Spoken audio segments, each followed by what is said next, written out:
I'm using mail parser from Zapier, and I want to show you how this works.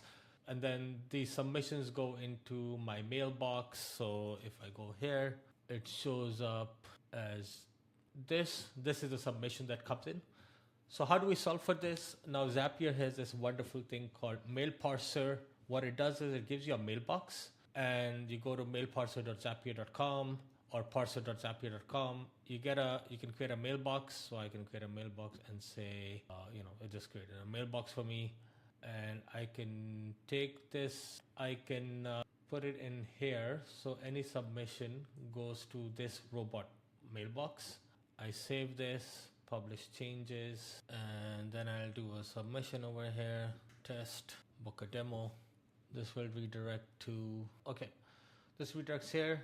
Now I will refresh this, and you see that email that I sent, the submission actually shows up here.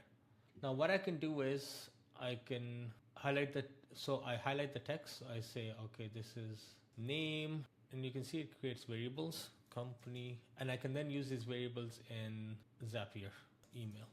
I do this, save address and template. So this submissions go here. It's kind of like a mailbox. It can parse the email, so it can extract information out of the email body. And then what we can do is we can say, okay, I want to trigger when a new email shows up, and we have to select the right inbox here. So we have to refresh this to show the latest one. What's it called? MTUGG. Okay, let's make sure it pulls up.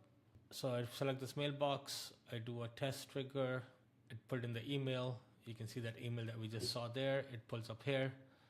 And then I can do this to Slack, and then I can say send message, configures, QSIC, Zapier, new shop doc demo. And remember that information we extracted from the mail parser, it can show up here as a variable now.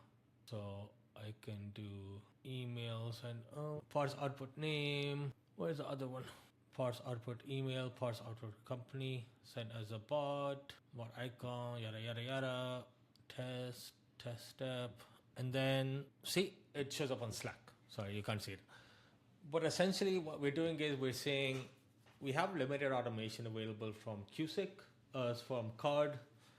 What we're doing is we're sending that card information, instead of it being boxed into a mailbox, like my personal mailbox or Mark's personal mailbox, it goes to a robot mailbox by Zapier. And then from there, I can extract the information from the email and route it to any place I want. So in theory, I can add more actions and say, create a new Salesforce lead for this. So I can add Salesforce, and I can say create lead or contact or whatever. This is not the right account. I have to reconnect this new account.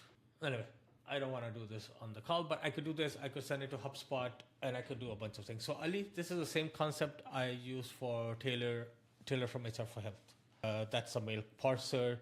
The email that she gets forwarded to a mail parser. Then I have set up a template to extract the information, and then it sends. The theory is that right now it sends to a spreadsheet, and then once that spreadsheet populates, I can also send it to HubSpot as a lead. Hope this is helpful. Thank you.